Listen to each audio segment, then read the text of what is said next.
नमस्कार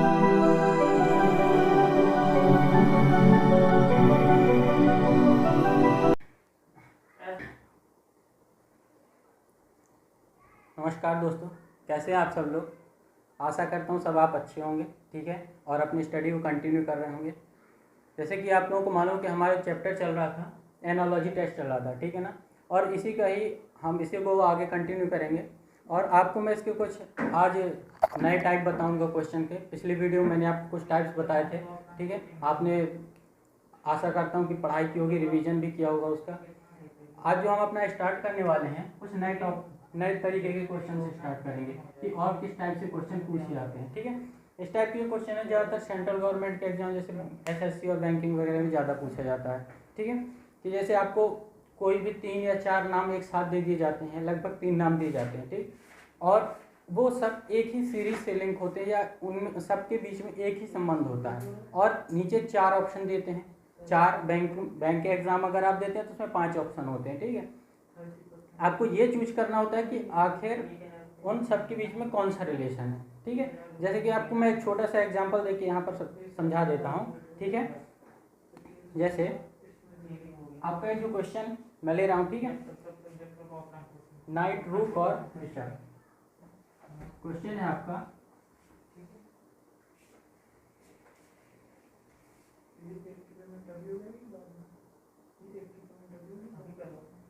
नाइट रूक और बिशप,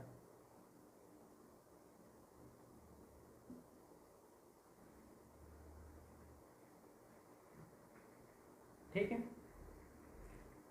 नाइट रूक और बिशप ये आपको दे दिए गए 3। अब आपको ये बताना है कि इन तीनों के बीच में क्या संबंध है, ठीक है। इस तरह के क्वेश्चन पूछे जाते हैं, ठीक। और क्वेश्चन में कुछ ऐसे लिखा जाता है कि निम्नलिखित प्रत्येक प्रश्न में प्रदत्त 3 शब्दों के बीच परस्पर संबंध कुछ समानता है, ठीक है। इन शब्दों के बारे में अत्यधिक उपयुक्त वर्णन को चूज कीजिए। मतलब इसके बारे में 3 वर्णन आपको दिए जाएंगे, 4 वर्णन दिए जाएंगे, ठीक है, विकल्प के रूप में, और आपको चूज करना है कि आखिर इनके बीच में क्या संबंध है, वो आपको बताना है। ये भी हो सकता है कि 2 संबंध आपको ऐसे मिले जो आपस में काफ़ी मैच कर रहे हैं, लेकिन आपको वो ढूंढना है जो ज़्यादा सटीक है, ठीक। जैसे कि नाइट रूक और बिशप है। अब इसके बारे में क्या है, कौन से ऑप्शन है, ये क्या है, मिशनरियां हैं, लिखा है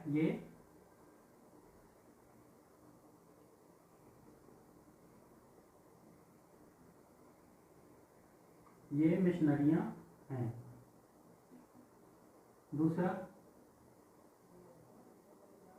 दूसरा बोलता है ये गिरजाघर के आदमी हैं, ठीक। ये गिरजाघर जानते होंगे आप लोग, गिरजाघर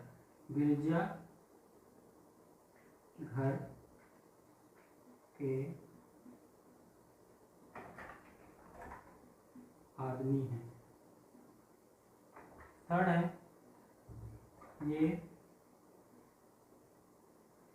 शतरंज यानी कि चेस, शतरंज की मोहरें हैं,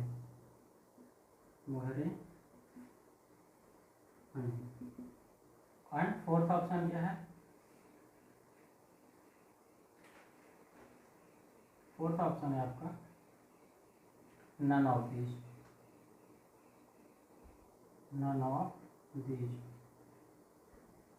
ठीक। तो आप इस तरह ऐसे क्वेश्चन पूछे जाएंगे कि आपको कोई भी 3 शब्द दे दिए जाते हैं या 4 शब्द दे दिए जाते हैं, उन सब के बीच में जो रिलेशन होता है वो एक ही होता है, ठीक है ना, एक ही रिलेशन है सब में। अब आपको वो फाइंड आउट करना, मैं आपको यही बता चुका हूँ कि आपको ये हो सकता है कि आपको ऐसा लगे कि नहीं दोनों 2 रिलेशन या 3 रिलेशन एक जैसे भी लग सकते हैं, कि नहीं ये भी हो सकता है, ये भी हो सकता है और ये भी हो सकता है, लेकिन उनमें से सबसे सटीक फिर कौन है ये भी ढूंढना है, ठीक है।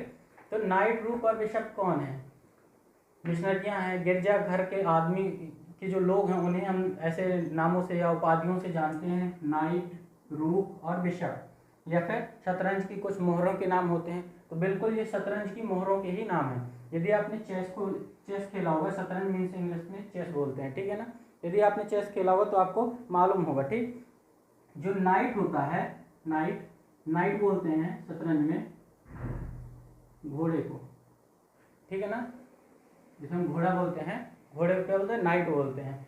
रूख, रूख हम बोलते हैं हाथी, ठीक है। और ये बिशप, ये बोलते हैं ऊंट को, ठीक, ऊंट। तो ये शतरंज की क्या है, मोहरे हैं सबकी सब, ठीक है। आप उसमें ऐसा नहीं बुला सकते कि आप बोलते हैं कि नहीं ऊंट है तो इसे मैं कैमल बुलाऊं और इसे हॉर्स बुलाएंगे, ऐसे हाथी बुलाएंगे, ठीक है। जनरली अपन जैसे खेलते हैं नहीं मालूम होता तो बोलते रहते हैं, लेकिन इनके जो रियल नेम है चेस में जो यूज किए जाते हैं वो ये होते हैं, ठीक है ना। और बाकी आपने और भी नाम तो सुने ही होंगे, जैसे किंग हो गया, उसमें किंग क्वीन वगैरह, ठीक। तो ये होते हैं। अच्छा, कितने टोटल कितने कितने मोहरें होती हैं चेस में, ठीक है ना। तो जो चेस में 16 होती हैं काली और 16 होती हैं सफ़ेद मोहरें, ठीक। ये भी आप याद रखिएगा। और जो चेस का जो पूरा चार्ट होता है उसमें कितने खाने होते हैं, 64, ठीक। 64 खाने ऐसे जो होते हैं ये, ठीक, इस तरीके से 64 होते हैं, ठीक है। तो ये आपके लिए कॉमन सी बात है, अगर आप खेलते हैं तो आप जरूर जानते होंगे। इस तरीके के क्वेश्चन आपसे पूछे जाते हैं, ठीक है। जो होते तो अपने डेली लाइफ से हैं, डेली लाइफ से जो अपन अक्सर देखते हैं उनके बारे में बात करते हैं, लेकिन कई बार उनके बारे में कोई क्लियर जानकारी ना होने की वजह से मिस हो जाता है, ठीक। एक और चीज़ कि इनमें टाइम बहुत कम लगता है क्वेश्चन को सॉल्व करने में, क्योंकि आपको देखना है और बस आंसर तक पहुंचना है, लेकिन बशर्ते कि आपको बस पता होना चाहिए उसके बारे में, ठीक। जैसे मैं आपको अगला क्वेश्चन देता हूँ, ठीक है। थीटा, फाई एंड ओमेगा आपने बहुत यूज किया होगा मैथ एंड फिजिक्स में। क्वेश्चन है theta phi and omega, theta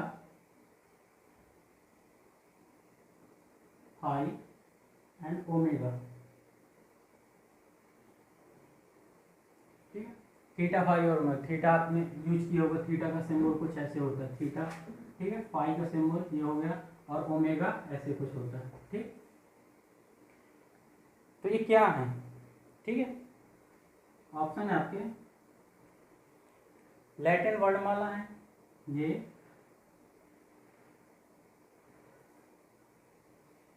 Latin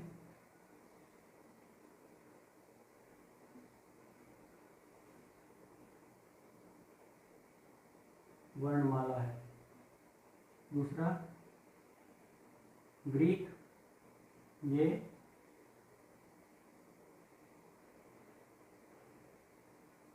Greek वर्णमाला है, ठीक। तीसरा ये बीज गणित, ठीक है ना। बीज गणित जानते होंगे आप लोग, बीज गणित अगर आप मैथ पढ़ाई होगा ऑब्वियसली, ये बीज गणित के चिन्ह है, चिन्ह है। और चौथा ऑप्शन आपके लिए है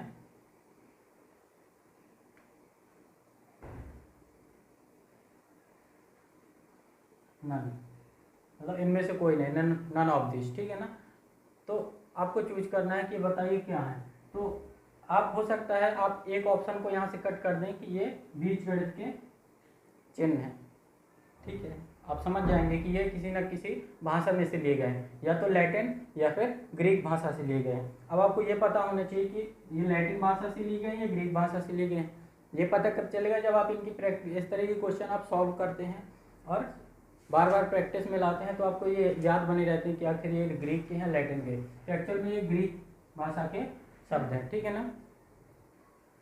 ग्रीक भाषा भी जैसे कि अपनी एक संस्कृत, जब अपनी जो पुरानी लैंग्वेज है सबसे पहले क्या थी, संस्कृत थी। संस्कृत से बहुत सारे रूप क्या हुए, परिवर्तित होते गए, और अभी इस समय संस्कृत का ही रूप बदलते बदलते हिंदी तक आ गया है। उसी तरीके से ग्रीक एक बहुत बड़ी पुरानी लैंग्वेज थी, ठीक है, और उसी से इसके रूप परिवर्तित हुए, लैटिन हुआ, इंग्लिश हुआ, फ्रेंच हुआ, ठीक है। इस तरीके से इसके भी रूप बहुत सारे बदलते रहे समय के साथ साथ, ठीक है।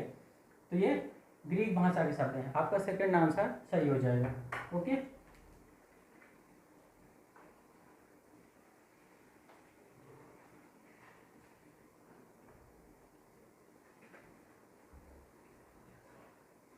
ऐसे नए नए क्वेश्चन आपको बार बार मिलते हैं जब आप प्रैक्टिस में कंटिन्यू रहते हैं। ठीक है, जब आप बार बार बराबर कंटिन्यू प्रैक्टिस करते रहते हैं तो आप बहुत सारे नए नए क्वेश्चन देखने को मिलते हैं। अब एनालॉजी टेस्ट एक ऐसा चैप्टर है कि आपको पता नहीं कि कहाँ से क्वेश्चन आएगा, कि कौन सा संबंध लिंक किया जाएगा। ठीक, किसी भी सब्जेक्ट से, मैंने आपको बताया किसी भी सब्जेक्ट से संबंध बना दिया जाता है, फिजिक्स से, आपकी मैथ से, इंग्लिश से, किसी से बनाया जा सकता है। बस आपको क्या है, या तो आपको हर सब्जेक्ट की अच्छी जानकारी होनी चाहिए, या फिर आप इस चैप्टर के बहुत सारे क्वेश्चन सॉल्व कीजिए। ठीक, चलिए मैं आपको अगले क्वेश्चन पे ले चलता हूँ। अगला क्वेश्चन है हमारा सुपरनोवा, प्रोटोस्टार और रेड जाइंट।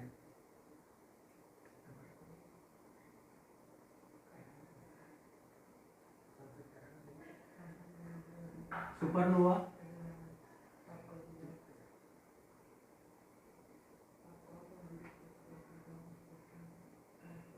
प्रोटोस्टार, ठीक है, और रेड जाइंट।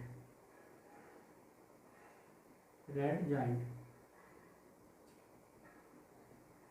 ठीक, आपको बताना है कि ये है क्या, सुपरनोवा, प्रोटोस्टार और रेड जाइंट, तीनों के बीच में कोई एक ही संबंध होगा। अब आपको ये बताना है कि इसमें क्या होगा। जैसे first, second, third and fourth option, 4 option आपको दिए गए। ठीक है, तो क्या है, ये तारों के प्रकार हैं। ठीक है, क्या है, तारों के प्रकार।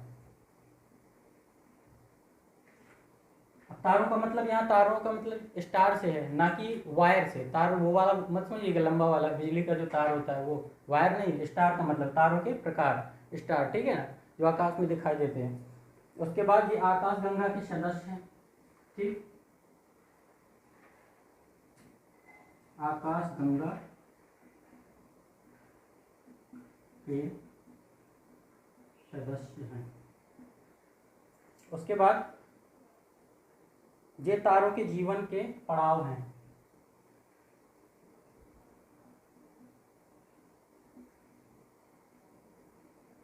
तारों के जीवन के पड़ाव, ठीक। और जो चौथा ऑप्शन है, ये सूर्य के चारों ओर घूमते हैं। क्या होते हैं ये, सूर्य के चारों ओर घूमते हैं।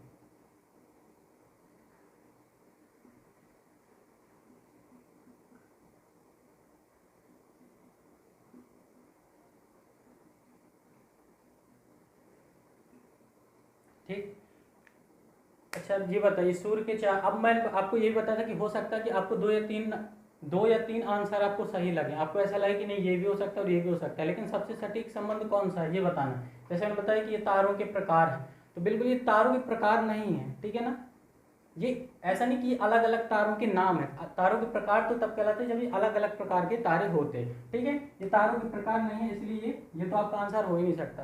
फिर आपको ये लगे कि ये आकाश गंगा के सदस्य हैं, तो हो सकता है कि ये आकाश गंगा के सदस्य हैं, सही लगेगा। ठीक है, आकाश गंगा के सदस्य हो सकते हैं। ठीक है, क्योंकि तारे आकाश गंगा में ही आते हैं, कोई भी तारा है तो आकाश गंगा में ही होता है। जैसे सूर्य एक तारा है और सूर्य कहाँ है, गैलेक्सी में है, गैलेक्सी आकाश गंगा है। ठीक है, तो आपको लगेगा कि ये आंसर सही हो सकता है, ठीक, थोड़ी देर के लिए, कि आकाश गंगा के सदस्य हो सकते हैं। लेकिन इनके बीच में जो सटीक संबंध है, तो ये जो तीनों क्या एक ही तारे के जो जीवन काल को दर्शाते हैं। ठीक है ना, जैसे तारों के जीवन के पड़ाव, अगर आप अपने फिजिक्स में ब्रह्मांड चैप्टर पढ़ा होगा तो आपको मालूम होगा कि सुपरनोवा, प्रोटोस्टार और रेड जाइंट तारों के क्या जीवन के पड़ाव होते हैं। ठीक है, जैसे कि एक आदमी क्या होता है, जन्म लेता है, छोटा होता है, बड़ा होता है, तो उसमें एक नई चमक होती है। ठीक है, धीरे धीरे बूढ़ा हो जाता है तो उसकी एनर्जी कम हो जाती है। उस तरीके से तारे के जीवन के, एक स्टार के क्या होते हैं, जीवन के पड़ाव होते हैं। ठीक है ना, सेम है। तो मैं आपको यही चीज बार बार मैं आपको यही समझा रहा हूँ कि आपकी जो एनालॉजी टेस्ट है, ये किसी भी आपके सब्जेक्ट से रिलेट किया जाता है। मैंने आपको कल जैसे बताया था कि साइंस से भी, इंग्लिश से भी, एग्जाम्पल से भी देकर बताया था कि साइंस, इंग्लिश, जैसे मैंने कल एक साइंस का एग्जाम्पल दिया था कि आसवन या डिस्टिलेशन से विस्की बनती है, तो बियर कौन सी विधि से बनाया, तो बियर मैंने बताया था कि फर्मेंटेशन प्रोसेस से, या किन्वन विधि से बनाते हैं। तो कोई भी सब्जेक्ट से आपका संबंध दिया जा सकता है। ठीक, उसके बाद अब अगला क्वेश्चन जैसे है हमारा, ठीक है, देखिए अगर आप नोवेल पढ़ते होंगे, अगर आपने नोवेल यानी उपन्यास वगैरह जो पढ़ते होंगे अगर, तो आपने जरूर पढ़ा होगा थोड़ा बहुत अगर इंटरेस्ट रखते हैं तो। जैसे नाम सुना होगा आपने, James Bond, Sherlock Holmes, Sherlock Holmes, ठीक है ना।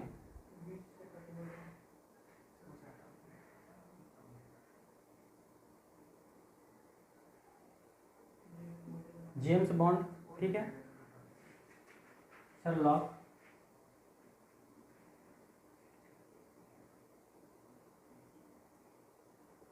शर्लॉक होम्स,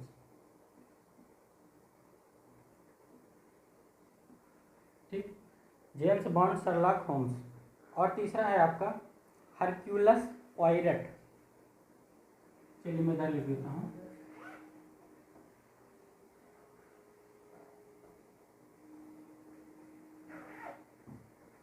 हरक्यूलस पॉयरट, ठीक है ना। आपको बताना कि ये तीनों कौन है या क्या है, कोई जगह के नाम है, व्यक्ति के नाम है। आप ये तो अंदाजा लगा लेंगे कि ये किसी व्यक्ति के नाम होंगे। आखिर ये किससे संबंधित हैं, तो ये जैविक, आपको बताना है ये प्राइवेट जासूस हैं, ठीक। अगर आपने उपन्यास वगैरह में थोड़ा इंटरेस्ट रखते हैं तो बहुत सुना होगा, बहुत फेमस है ये, ठीक है। तो ये क्या है, प्राइवेट जासूस हैं, प्राइवेट जासूस। दूसरा ऑप्शन ये है आपका, ये सीबीआई के एजेंट हैं। क्या ये सीबीआई के एजेंट हैं, CBI central bureau of investigation, CBI के एजेंट,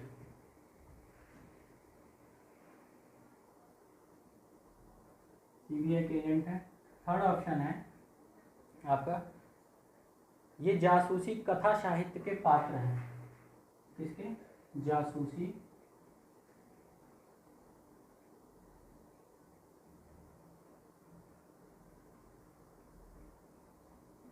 कथा साहित्य के पात्र। एंड फोर्थ, एक फोर्थ ऑप्शन, ये केवल जासूसी एजेंट है, ये केवल जासूसी एजेंट है।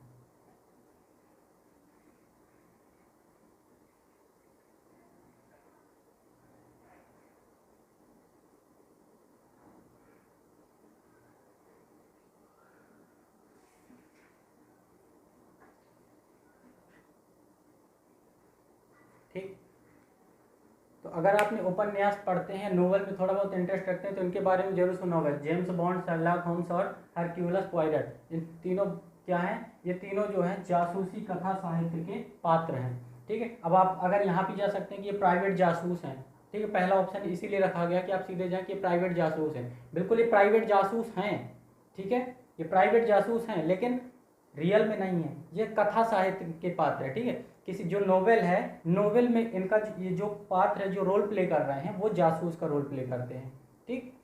तो इस तरीके से मैंने आपको पहले ही बताया था कि हो सकता है आपको 2 या 3 संबंध ऐसे दिए जाएं कि आपको लगे कि नहीं दोनों सही हैं या तीनों सही हैं, ठीक।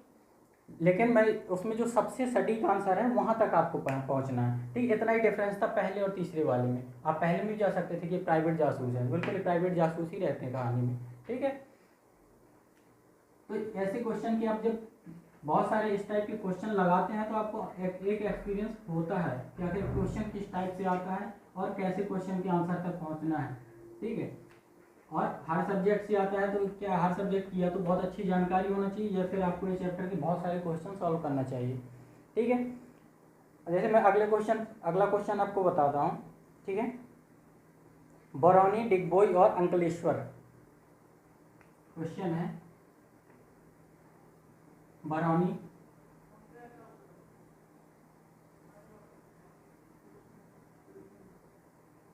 बरौनी एंड डिगबोई और अंकलेश्वर,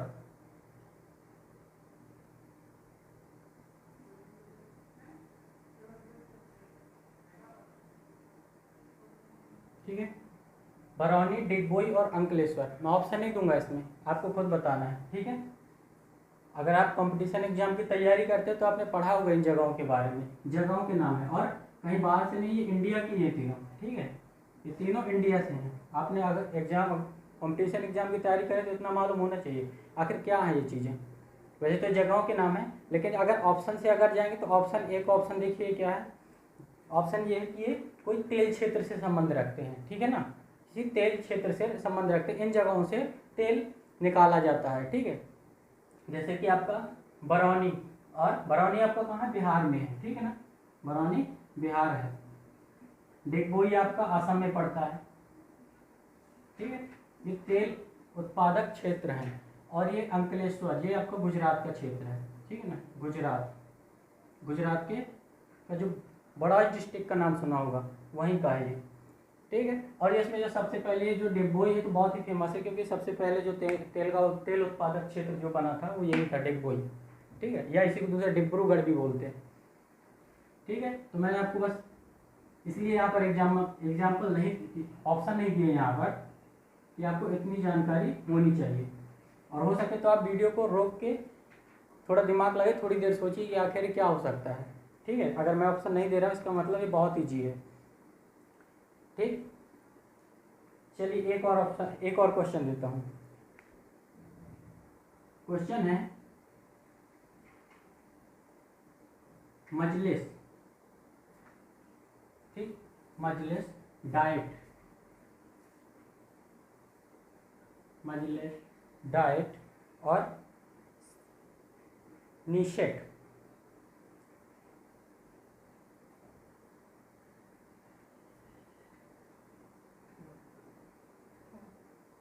निषेध, ठीक है ना, ये तीनों क्या हैं, ठीक।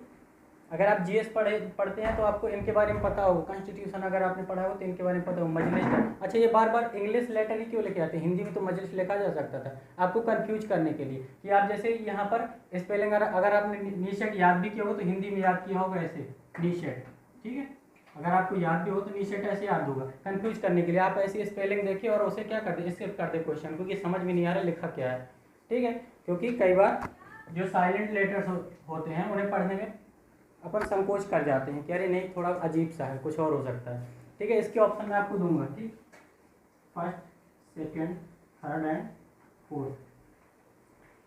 आपके ऑप्शन है ये विदेशी भाषाएं हैं, ये विभिन्न देशों के संसद हैं, ये क्या है, विदेशी भाषाएं,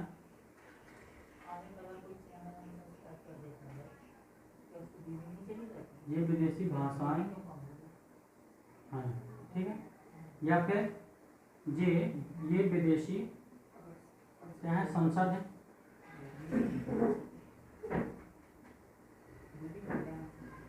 ठीक। उसके बाद ये खास देशों के पुराने नाम हैं,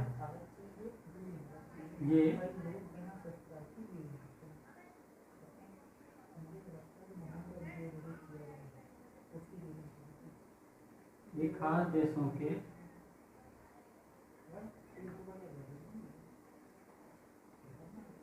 पुराने नाम हैं। और चौथा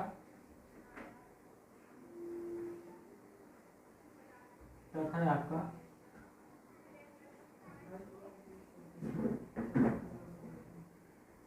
इनमें से कोई नहीं, ठीक। बताइए क्या है, क्या विदेशी भाषाएं हैं, मजलिस, डाइट और निषेध, ठीक है। या किसी विदेशी देशों की संसद, जैसे अपने यहाँ की संसद को संसद बोलते हैं, इंग्लिश में पार्लियामेंट बोलते हैं, ठीक है। या फिर कुछ खास देशों के पुराने नाम हैं, तो ये संसद के नाम है, विदेशी देशों के संसद के नाम है ये, ठीक है ना। जैसे अगर मैं आपको इसको एक्सप्लेन कर दूं तो ये मजलिस जो ईरान की संसद है, ठीक है ना, ईरान की जो संसद है उसे बोलते हैं मजलिस, ठीक। और डाइट, इसको डाइट पढ़ते हैं, डाइट जापान की संसद है, ठीक, जापान की संसद का नाम है डाइट। और यह निषेध, ये इजराइल की है, इजराइल की जो संसद का नाम है वो डाइट है। तो ये तीनों क्या है, संसद खुद के नाम है, ठीक है ना। तो इस तरीके के क्वेश्चन आपसे पूछे जा सकते हैं, इसलिए भैया प्रैक्टिस करिए। बार बार लगाइए, आप चैप्टर सॉल्व कीजिए। जितना ज़्यादा आप क्वेश्चन लगाएंगे उतना ज़्यादा परफेक्ट बनेगा, ठीक है ना। Practice make be man perfect, practice make be man perfect, ठीक है ना। प्रैक्टिस से आदमी परफेक्ट बनता है। चलिए मैं आपको अगले क्वेश्चन पे ले चलता हूँ। आगे वाला जो हमारा क्वेश्चन है, ठीक, अगला क्वेश्चन जो है ये है क्लोरीन, फ्लोरीन और आयोडीन। अगर आपने पढ़ा तो मालूम होगा, क्लोरीन, फ्लोरीन और आयोडीन, ठीक है। क्लोरीन,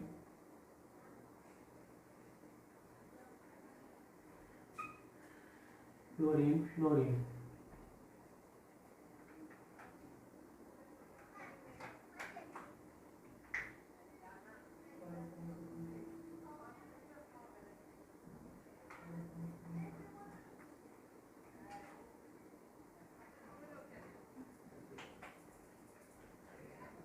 क्लोरीन और आयोडीन,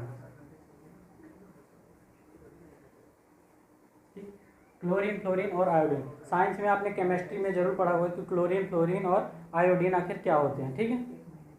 तो क्या है ये बताइएगा। अक्रिय गैस है क्या, अक्रिय गैसें, अक्रिय गैसें हैं। दूसरा, क्या ये ट्रांजिशन मेटल है,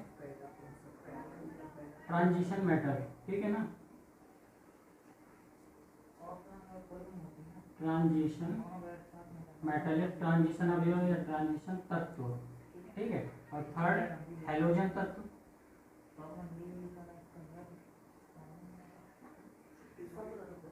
हैलोजन तत्व। और चौथा है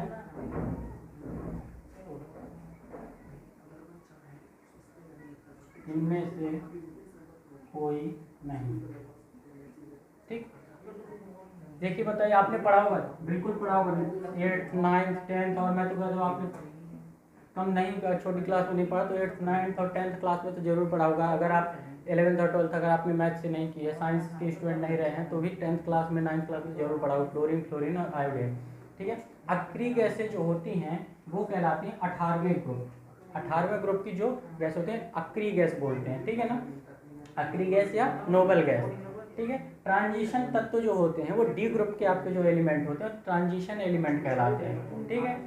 और जो हैलोजन होते हैं तो ये 17वें ग्रुप के जो 17वां ग्रुप, जैसे आपने देखा होगा ये इस तरीके से ग्रुप बने रहते हैं, तो जो 17वां ग्रुप होता है तो इसके जो तत्व कहलाते हैं ये क्या कहलाते हैं, ये कहलाते हैं हैलोजन तत्व, ठीक है ना। हैलोजन कहलाते हैं, ऐसे रहते हैं फ्लोरीन, क्लोरीन, क्लोरीन, ठीक है। फ्लोरीन, क्लोरीन, ब्रोमीन, आयोडीन और एस्टाटीन, इसी तरीके से नीचे फ्लोरीन, क्लोरीन, ब्रोमीन और आयोडीन, एस्टाटीन, ठीक है। 17वें ग्रुप में रहते हैं। तो 17वें नाम याद कर लीजिए, 17वें ग्रुप के जो होते हैं क्या कहलाते हैं, आपके हैलोजन कहलाते हैं, ठीक। तो आप इनकी बार बार प्रैक्टिस कीजिए, ठीक। साइंस हो, आपकी इंग्लिश हो, इंग्लिश का देखिए कितना इंपॉर्टेंट रोल रहा है कि कोई भी नाम हो बार बार इंग्लिश में ही लिख दिया जाता है कंफ्यूज करने के लिए, ठीक है। तो आज की क्लास को आप यहीं ख़त्म करते हैं, ठीक। अगले जो वीडियो होगा मैं इसके कुछ और भी क्वेश्चन आपको सॉल्व करवा दूंगा ताकि आपकी प्रैक्टिस थोड़ी अच्छी हो जाए और आपको मेरे थ्रू ही कुछ क्वेश्चन मिल जाए, बाकी आप बुक से तो सॉल्व करते ही होंगे, ठीक है। तो आज के लिए इतना काफ़ी है। Thank you so much. आप वीडियो को इस तरह शेयर करिए, लाइक कीजिए और अपना सपोर्ट बनाए रखिए। Thank you.